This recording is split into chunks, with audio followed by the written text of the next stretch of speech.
School के बड़े अधिकारी द्वारा बलात्कार होना, पुलिस का आरोपियों की मदद करना। बच्ची की मां कहती है कि पुलिस के डीसीपी बच्ची के माँ बाप को धमका रहे हैं और 5 दिन के अंदर पॉक्सो के रेप के मामले में जमानत हो जाना। हम चाहते थे कि एलजी साहब जो पुलिस जिनके अधीन आती है उनसे बात करें और उनसे कहें कि आप कार्रवाई करिए। हमारी 85 महिला पार्षद धूप में एलजी साहब के ऑफिस के बाहर बैठी रही, 6 घंटे बैठी रही, बल्कि 6 घंटे क्यों 8 घंटे बैठी रही। रात को 9:15 बजे तक वो बैठी थी। एलजी साहब नहीं मिले। मैसेज आया कि वो कुछ महिला पार्षदों से ही मिलना चाहते हैं। 3 महिला पार्षद गई, उनके दरवाजे पे खड़ी रही, उनसे भी नहीं मिले, उनको भी बेइज्जत किया गया इस तरह से। तो हम ये समझना चाहते हैं कि एलजी कैसा ये कर कैसे सकते हैं। भाई उनको तनख्वाह मिलती है इस बात की, वो जिस ऐशो आराम से जिस एलजी हाउस में रहते हैं वो हमारे टैक्स का पैसा है। जिन बड़ी बड़ी गाड़ियों में घूमते हैं वो दिल्ली के टैक्स पेयर का पैसा है। वो कैसे कह सकते हैं कि मैं नहीं मिलूंगा? इतना घमंड, इतना घमंड तो रावण को भी नहीं था।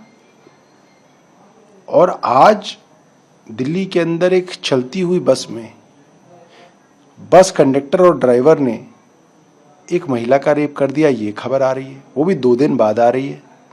पुलिस 2 दिन तक इस खबर को क्यों छुपा रही थी? क्या पुलिस भी अब मीडिया मैनेजमेंट करने लगी है?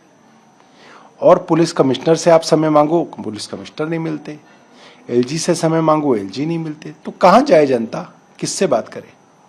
सर क्या आप लोग दोबारा मिलने का समय मांग रहे हैं एलजी से इस मामले को? देखिए, आज संजय सिंह जी ने कहा है कि वो एलजी से समय मांगेंगे और देखते हैं कि एलजी समय देते हैं नहीं देते हैं। और अगर इतना घमंड उनके सर पे चढ़ गया है तो ईश्वर उनका घमंड भी उतारेगा। सर नीट यूजी को लेकर 5 आरोपियों को अभी तक गिरफ्तार किया गया है, क्या कहेंगे? छोटे छोटे लोगों को गिरफ्तार किया जाता है हर बार। ये छोटे छोटे लोगों की औकात ही नहीं है कि ये नीट जैसे पेपर को लीक कराए। नीट का पेपर लीक होता है इनसाइडर द्वारा। इनसाइडर हैं जो भारतीय जनता पार्टी की सरकार के बड़े पदों पे बैठे हुए लोग हैं, उन तक कभी सीबीआई नहीं पहुंचती।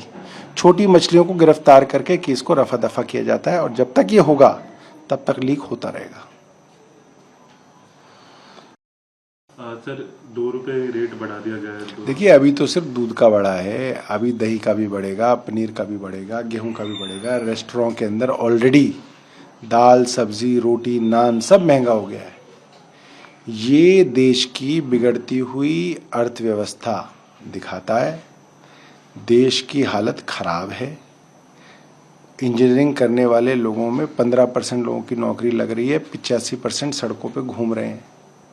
बी और बीकॉम की तो बात ही नहीं कर रहा, मैं तो इंजीनियरिंग की बात कर रहा हूँ।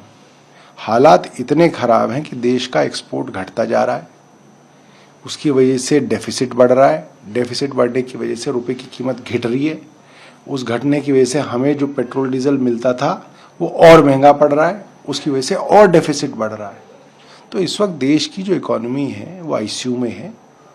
और जिस डॉक्टर को लोगों ने रखा था कि वो आईसीयू के अंदर पेशेंट का ध्यान रख सकता है, उस डॉक्टर की डिग्री पर ही सवाल चल रहे हैं। तो क्या होगा इस देश में?